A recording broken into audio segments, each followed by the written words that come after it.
चलते हैं कुचेरा, जहां पर सीएम भजनलाल शर्मा पहुंचे हुए हैं, संबोधित कर रहे हैं, सुनाएंगे।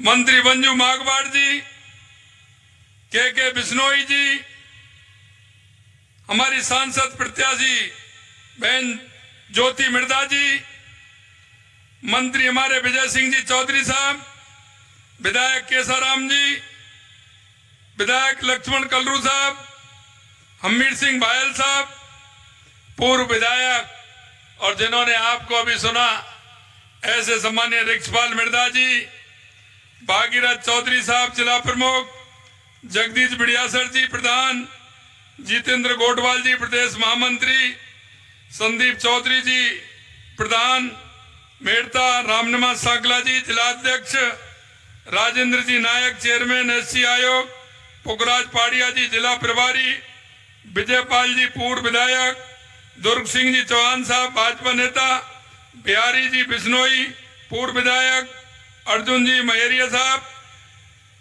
कान्हा राम जी पालियार साहब, एवं मेरे सामने बैठे मेरे पूजा योग बुजुर्गों, नौजवान दोस्तों, मेरी माता बहनों और मंच पर विराजमान सभी पार्टी के नेतागण, मैं सबसे पहले तो आप सभी का वंदन करता हूं, आप सभी का अभिनंदन करता हूं, मैं आप सभी को नमन करता हूं।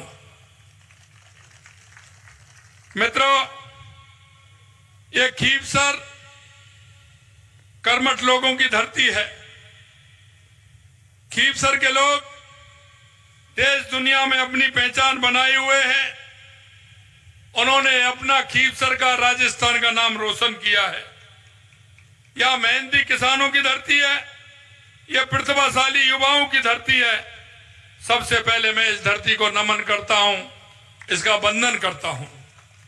मित्रों, मैं कहना चाहता हूं, ये कांग्रेस के लोग कहते हैं, ये दूसरे लोग भी कहते हैं कि 10-11 महीने में, मैं आपको कहना चाहता हूं मेरे भाई और बहनों, आज हमारी सरकार को लगभग 11 महीने होने जा रहे हैं, लेकिन आपने देखा है 11 महीने में जो हमने योजना बनाई है, हमारी सरकार जिस तरह से काम कर रही है, मैंने आपको जब मैं आया था जब भी कहा था, क्योंकि कोई भी राजनीतिक दल चुनाव में जाता है अपना संकल्प पत्र या घोषणा पत्र लेकर के जाता है।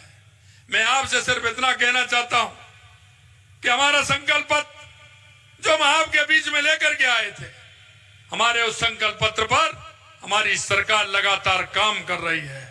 लेकिन मैं आपसे एक और निवेदन करना चाहता हूं, जो यहां लोग लड़ रहे हैं, कांग्रेस के हो चाहे वो आरएलपी के हो, उनके घोषणा पत्र को भी देख लेना, उनके विजन को भी देख लेना। हे मेरे मुल्क के मालिक, मैं आप सभी से कहना चाहता हूं, इस खीवसर की जनता से कहना चाहता हूं, अगर आप देखते हैं तो आप पहले अपना और अपने काम का किस तरह से मेरे खीवसर का विकास हो, मेरे नागौर का विकास हो, मेरे युवाओं का विकास हो, मेरी माताओं का विकास हो, मेरे किसान का विकास हो, मेरे मजदूर का विकास हो, ये आपको सोचना ही पड़ेगा। अगर आप इस तरह से, जिस तरह से आपने किया है पिछले समय में, अगर हम ये सोचेंगे कि ये फलाना है, ये ऐसा है, तो काम नहीं चलेगा। आपका भविष्य, अपना भविष्य आपको तय करना पड़ेगा, तय करना पड़ेगा। और ये मैं इसलिए कहना चाहता हूं कि आने वाली पीढ़ी कभी भी आपको क्षमा नहीं करेगी। क्यों? कि उन युवाओं का भविष्य, जिन युवाओं ने सपना देखा है, सपने देखते हुए उन युवाओं ने सोचा है कि आखिरकार मेरा क्या होगा। पिछली सरकार का देखा था, 19 पेपर में से 17 पेपर लीक होने का काम किया था। हमने कहा था हमारे संकल्प पत्र में कि आने वाले समय में इन सब का इलाज किया जाएगा, और आपने देखा है 200 के लगभग लोग अंदर हैं। ये हमारी एसआईटी ने किया है। कांग्रेस के समय में एक भी गिरफ्तारी नहीं हुई थी। मैं आपसे कहना चाहता हूं मेरे भाई और बहनों, हमने जिस दिन से काम संभाला है 15 दिसंबर 2023 से, आपने हमारा काम देखा है। हमने 15 दिसंबर को कहा था कि इन पेपर लीकों को छोड़ने वाले नहीं है। हमने 15 दिसंबर को एसआईटी गठित की। जिस दिन सरकार बनी उसी दिन एसआईटी का गठन किया। उसी दिन एंटी गैंगस्टर फोर्स का गठन किया और उन्होंने अपना काम दिखाया है। और मैं कहना चाहता हूं, अब हमारे 11 महीने के अंतराल में कितने पेपर हुए हैं? एक भी पेपर लीक हुआ है क्या? अरे बताइए, आपकी एक भी पेपर लीक हुआ है क्या? मैं युवाओं से पूछना चाहता हूं, एक भी पेपर लीक हुआ है क्या? मुझे पता है वो युवा रोते थे, क्योंकि पिताजी से इस आशा और उम्मीद पर पैसे लेकर के आते थे कि मुझे पेपर देना है, दिन रात मेहनत करते थे, लेकिन जब रिजल्ट आता था तो खून के आंसू रोते थे। मैं आपको यही नहीं, मैं आपको बताना चाहता हूं, मैंने 2 साल का कैलेंडर भी जारी किया है युवाओं के लिए, 2 साल का, कि कितनी विज्ञप्ति निकलने वाली है, कौन से दिन पेपर होने वाला है और यहां तक कि कौन से दिन उसका परिणाम आने वाला है, ये भी हमने निकाल करके दिया है। यही नहीं, आपने देखा होगा हमारी कैबिनेट ने 90,000 वैकेंसियों को स्वीकृति दी है।